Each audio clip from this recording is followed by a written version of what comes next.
Assalamualaikum warahmatullahi wabarakatuh. Sampurasun. Kembali lagi di channelnya Tri Aji Kaji Official. Pada video kali ini saya akan sedikit menguak keangkeran Gunung Lawu dan sangkut paut Raja Majapahit Prabu Brawijaya V yang moksa di Hargodalam Gunung Lawu. Misteri Gunung Lawu angker kian diperkuat oleh kehadiran pasar setan, sebuah pasar tak kasat mata yang berada di jalur Candi Ceto, lereng Gunung Lawu. Misteri Gunung Lawu angker telah menjadi mitos yang mengiringi setiap pendaki yang hendak mendaki ke Gunung Lawu. Namun hingga kini masih juga belum ditemukan muaranya. Mengapa bisa gunung ini terkenal angker dan penuh dengan kisah-kisah mistis? Untuk lebih mendalami mengapa banyak mitos yang menyebarkan bahwa Gunung Lawu angker, mari kita telisik melalui awal mula legenda dari Gunung Lawu tersebut. Dalam hitungan ketiga, 1, 2, 3.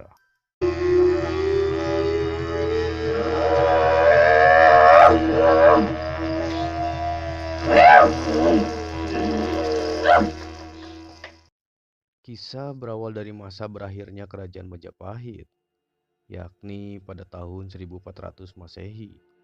Kala itu, orang yang menduduki kursi kerajaan adalah Prabu Brawijaya V. Beliau adalah raja terakhir dari Kerajaan Majapahit.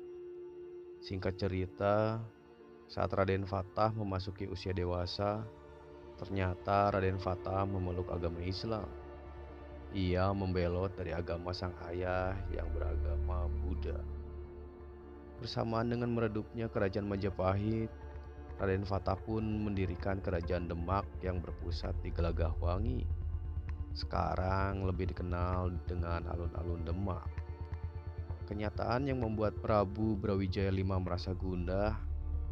Pada suatu malam, Prabu Brawijaya V bersemedi.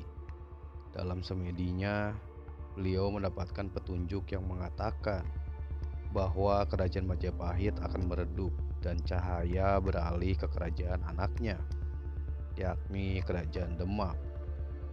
Sesaat itu pula Prabu Brawijaya V meninggalkan Kerajaan Majapahit menuju Gunung Lawu untuk menyendiri. Sesaat setelah meninggalkan kerajaannya, sebelum naik ke Gunung Lawu, Prabu Brawijaya V bertemu dengan dua orang pengikutnya, kepala dusun dari wilayah Kerajaan Majapahit. Masing-masing dari mereka adalah Dipa Menggala dan Wangsa Menggala.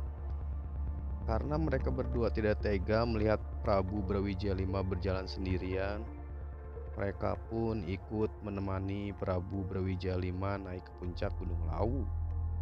Setelah sampai di puncak Hargodalam, Prabu Brawijaya V berkata kepada dua pengikut setianya.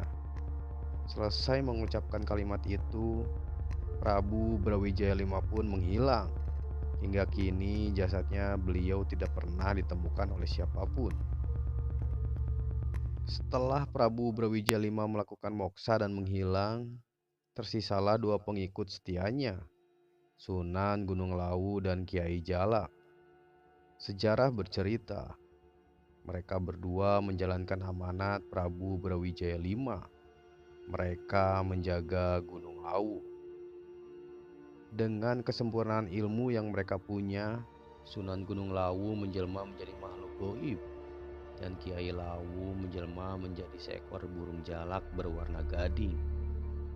Kisah tentang burung jalak gading ini masih berlanjut hingga saat sekarang. Banyak orang percaya bahwa burung jalak gading sering muncul dan memberi petunjuk jalan menuju puncak Gunung Lawu kepada para pendaki yang memiliki tujuan baik. Sedangkan apabila pendaki memiliki niatan buruk, Kiai Jalak tidak akan merestui mereka.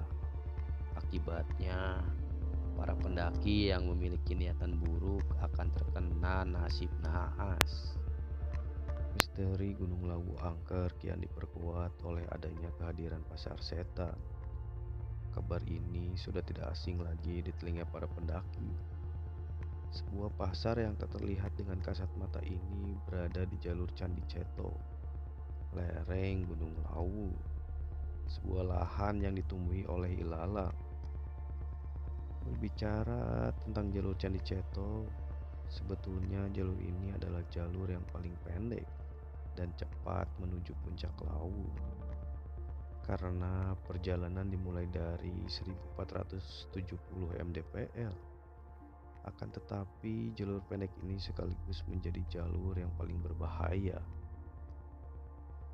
Sebab tanjakan-tanjakan di jalur ini sangat terjal. Jurang curam menganga di pinggiran trek.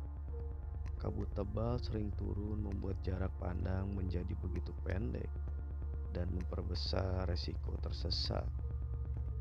Serta kepercayaan yang mengatakan bahwa jalur ini adalah perlintasan alam goib dan kehadiran pasar setan. Oleh sebab itulah mengapa jalur ini berbahaya dan tidak begitu favorit. Para pendaki lebih senang memilih dua jalur lainnya, yaitu jalur Cemoro Kandang dan jalur Cemoro Sewu. Sebagian pendaki mengaku pernah mendengar suara bising seakan berada di pasar saat melewati sebuah lahan tanah yang berada di lereng Gunung Lawu. Terdengar pula suara yang sedang menawarkan dagangannya. Mau beli apa? Konon apabila di sana Anda mendengar suara-suara aneh tersebut, maka Anda harus membuang salah satu barang yang Anda punya, sebagaimana orang yang sedang bertransaksi dengan cara barter. Selain kisah di atas, masih ada banyak lagi beragam mitos yang beredar di masyarakat bahwa Gunung Lawu ini memanglah terkenal angker dan memiliki sejumlah misteri yang mengiringi.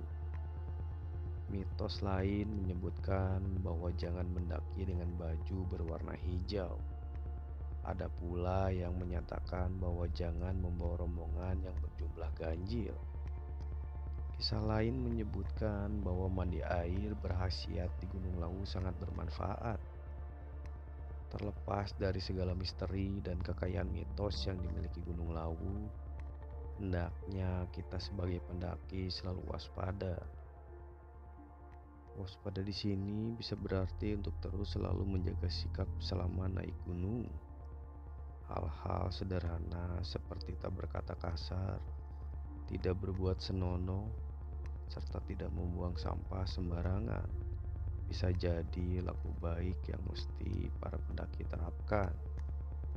Lagi pula, sejatinya bukankah perilaku terbaik tersebut memang mestinya telah mengada dalam laku sehari-hari kita sebagai manusia? Ya, itulah sedikit ulasan misteri dan sejarah dari Gunung Lawu. Terlepas percaya atau tidak, itu kembali kepada diri kita masing-masing. Yang terpenting, tetaplah jagalah sikap kita ketika hendak mendaki gunung. Saya Aji. Assalamualaikum warahmatullahi wabarakatuh.